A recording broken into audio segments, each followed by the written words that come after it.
Sejarah kelahiran Nabi Muhammad SAW.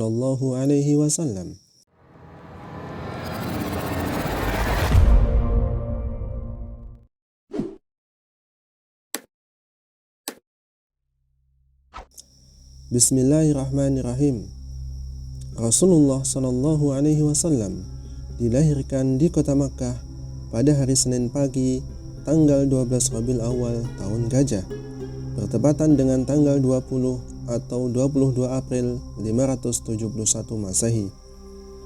Mengapa tahun kelahiran beliau disebut tahun Gajah? Karena pada saat itu terjadi sebuah peristiwa penyerangan Ka'bah yang dilakukan oleh gubernur Yaman bernama Abrahah dengan pasukan yang mengendarai gajah. Ada kisah di balik peristiwa penyerangan ini.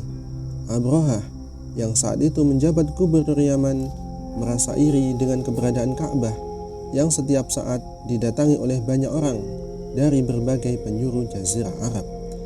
Maka dia membangun sebuah gereja yang besar di Sana'a dengan tujuan memikat dan memalingkan bangsa Arab dari Ka'bah. Salah seorang anggota suku Quraisy marah akan hal itu, dan ia pun pergi ke Sana'a, menyelinap masuk ke gereja tersebut pada malam hari dan mengotorinya. Abrahah pun murka, kemudian mengeluarkan perintah ekspedisi penyerangan terhadap Makkah dengan pasukan besar, di antaranya mengendarai gajah. Tujuannya adalah untuk menghancurkan Ka'bah. Beberapa suku Arab menghadang pasukan Abrahah, tetapi dapat dikalahkan. Begitu pasukan Abrahah berada dekat Makkah, Abrahah pun mengirim utusan yang mengatakan kepada penduduk di kota Makkah bahwa mereka tidak akan bertempur dengan bangsa Arab jika mereka tidak menghalangi untuk menghancurkan Ka'bah.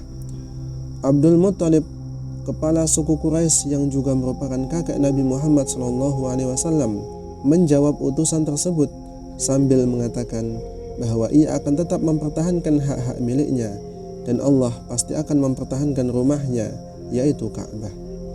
Hari berikutnya, ketika Abrahah bersiap untuk masuk ke dalam kota, terlihat burung-burung yang membawa batu kecil dan melemparkannya ke pasukan tersebut.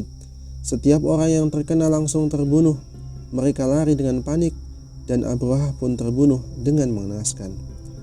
Allah Subhanahu wa Ta'ala menerangkan kengerian kejadian ini di dalam surat Al-Fil. Apakah kamu tidak memperhatikan bagaimana Tuhanmu telah bertindak terhadap tentara bergajah? Bukankah Dia telah menjadikan tipu daya mereka untuk menghancurkan Ka'bah itu sia-sia? Dan Dia mengirimkan kepada mereka burung yang berbondong-bondong yang melempari mereka dengan batu berasal dari tanah yang terbakar.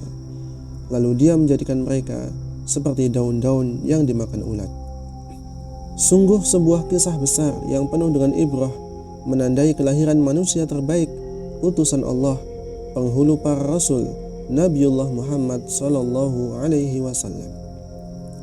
Beliau SAW dilahirkan dari suku Quraisy, yaitu suku yang paling terhormat dan terpandang di tengah masyarakat Arab pada waktu itu. Dari suku Quraisy tersebut, beliau berasal dari Bani Hashim, anak suku yang juga paling terhormat di tengah suku Quraisy. Ayah Nabi Muhammad SAW bernama Abdullah. Ayah beliau wafat ketika Nabi Muhammad berusia 2 bulan di dalam kandungan. Sedangkan ibunda Nabi Muhammad bernama Aminah binti Wahab. Setelah melahirkannya, sang ibu segera membawa bayi tersebut ke kakeknya Abdul Muttalib. Betapa gembiranya sang kakek mendengar berita kelahiran cucunya.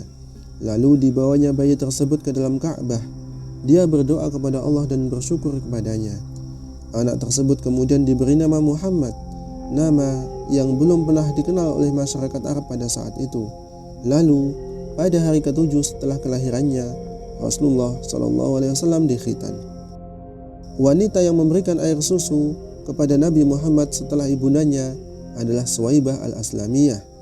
Dia merupakan seorang budak milik pamannya yang bernama Abu Lahab. Ini dilakukan hanya beberapa hari saja. Setelah itu, sebagaimana adat kebiasaan masyarakat kota Makkah waktu itu, ibunya pun mencari wanita pedesaan untuk menyusui putranya.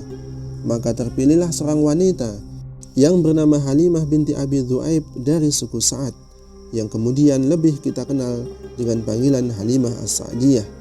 Sesungguhnya atas kehendak Allah jualah hingga Halimah As-Sa'diyah menyusui Rasulullah Shallallahu Alaihi Wasallam ketika kecilnya.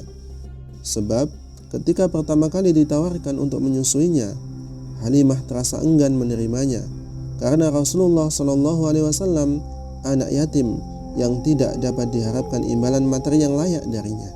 Tetapi ketika tidak didapatkan bayi lain selain beliau, maka dia pun menerima bayi Muhammad untuk disusui di perkampungan Bani Sa'ad. Dan ternyata dia tidak salah pilih, karena setelah itu Halimah Sa'diyah dan keluarganya mendapatkan banyak keberkahan dan kecukupan dalam hidupnya. Bayi yang tadinya dia tolak karena dirasa tidak memberikan keuntungan, justru setelah itu dia enggan untuk mengembalikan kepada ibundanya ketika masa pemberian ASI sudah genap 2 tahun.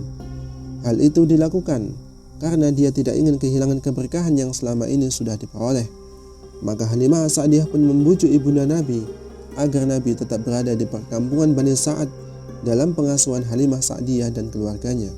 Ibundanya pun kemudian mengabulkan keinginan tersebut dan Nabi tetap diasuh oleh Halimah Sa'diyah sampai ketika usia Nabi mencapai 4 tahun terjadi sebuah peristiwa besar yang sekaligus menunjukkan tanda-tanda kenabiannya kelak.